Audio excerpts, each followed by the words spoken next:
Hello, welcome to the 36th edition of Drive-Thru Review. Today I'm going to talk about Tigris and Euphrates.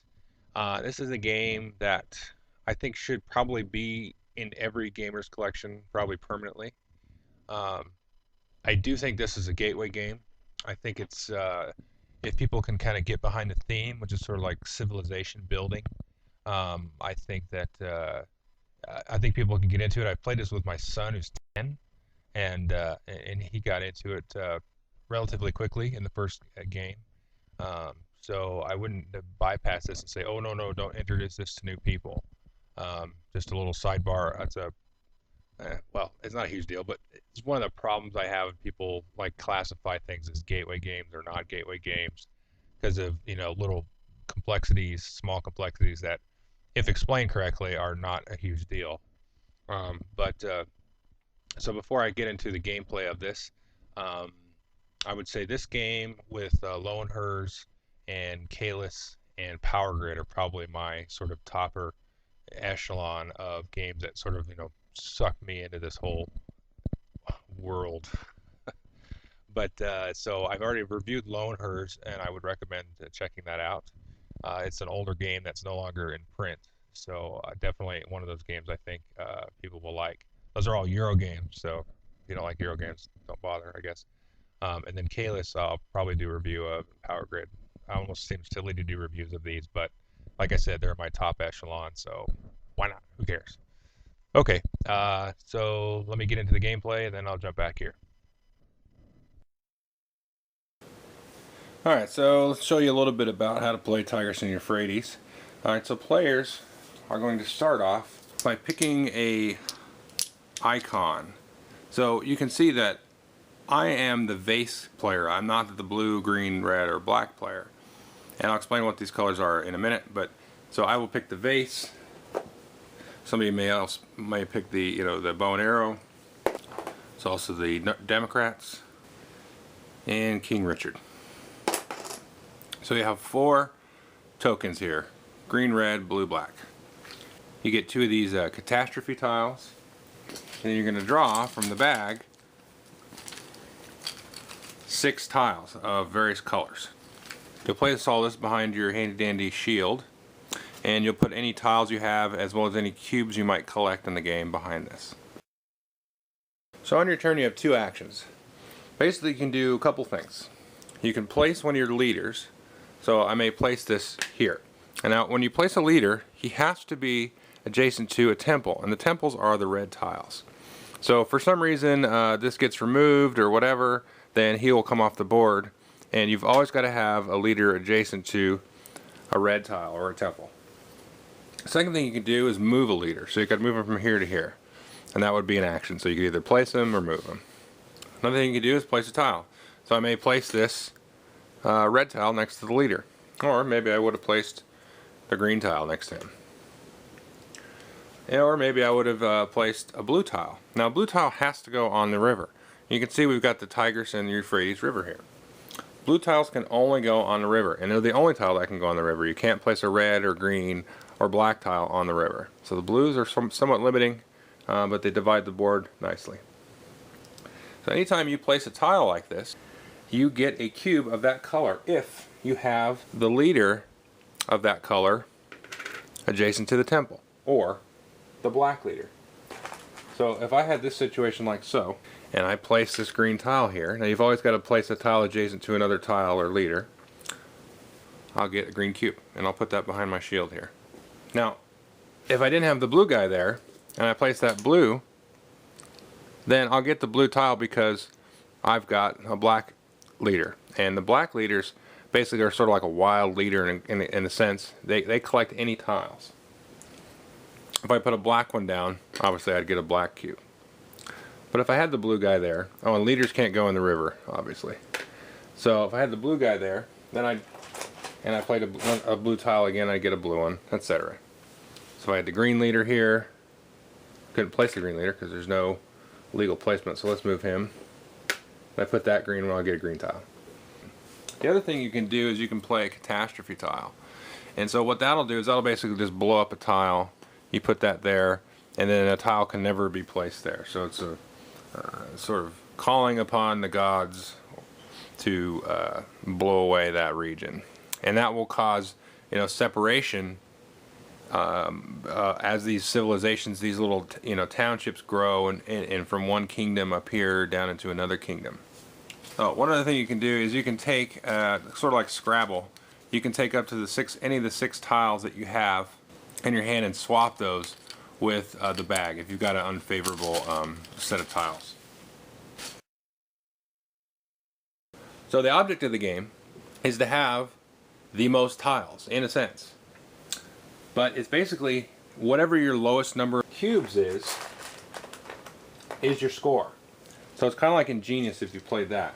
So let's say it was the end of the game and these were the cubes that I had.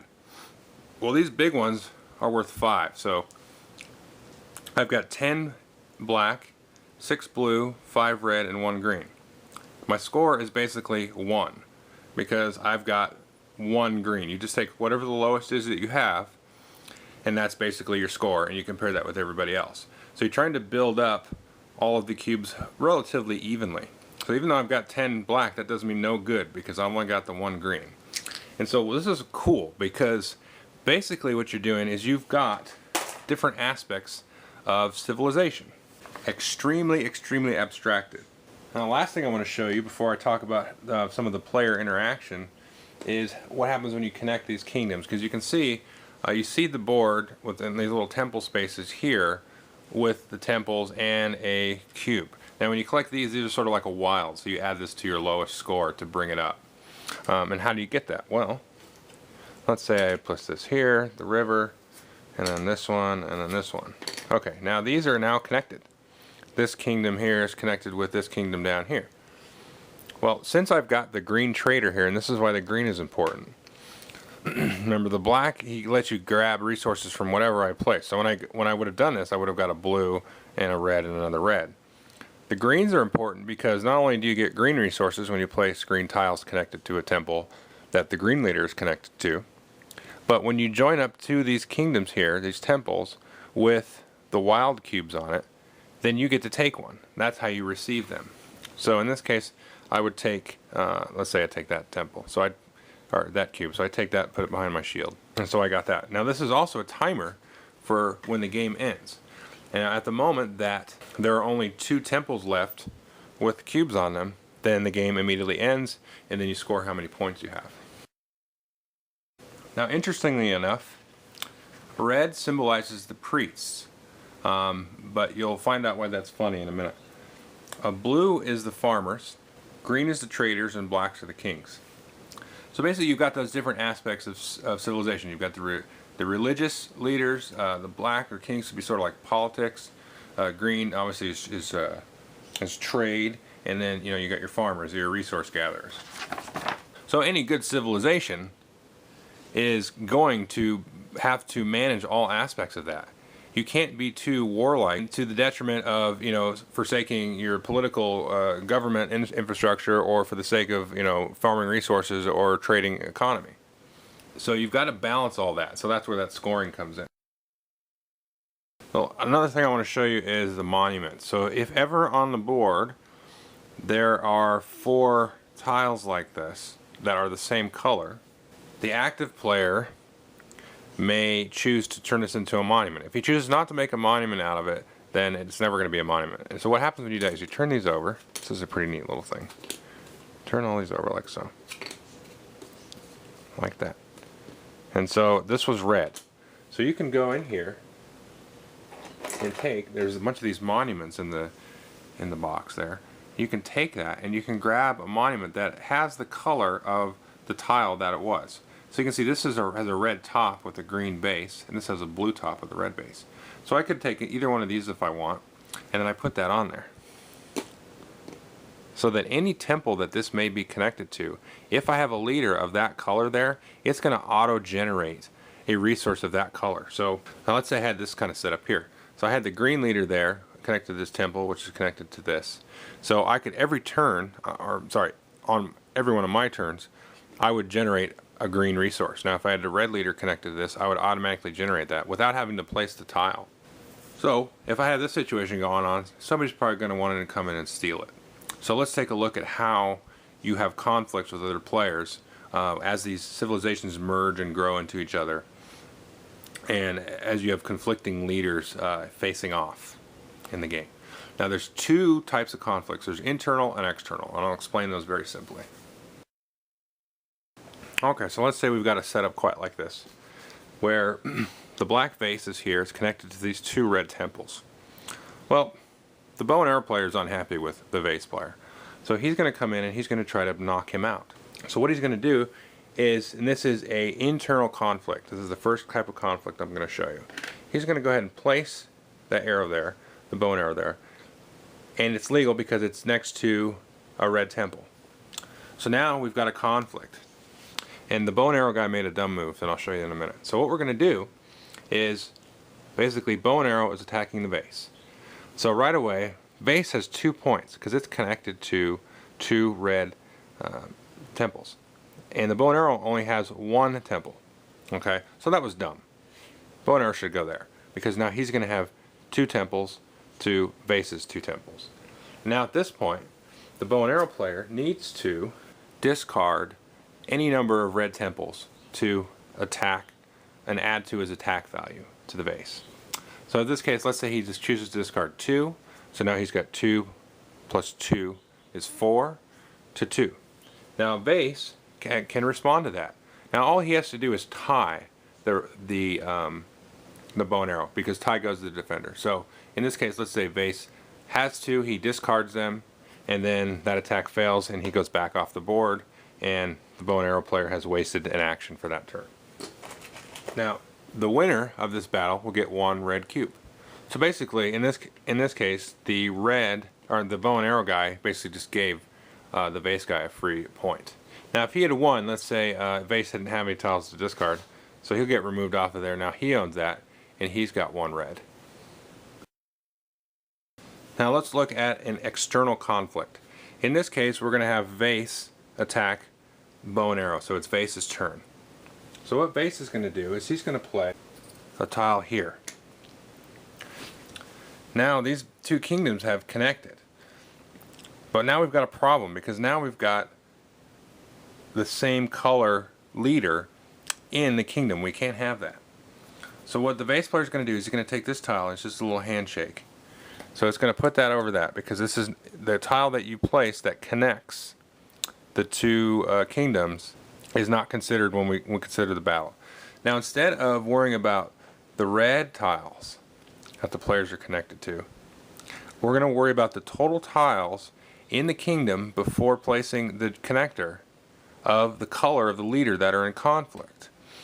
So just so we're clear, if there had been a green leader here of bow and arrow, it wouldn't matter, because basically it's sort of like the black player is in control of the politics here, while the this green guy is in control of the trade, which is fine. They can get along fine. But once you have 2 politicians in the same spot, then we have problems.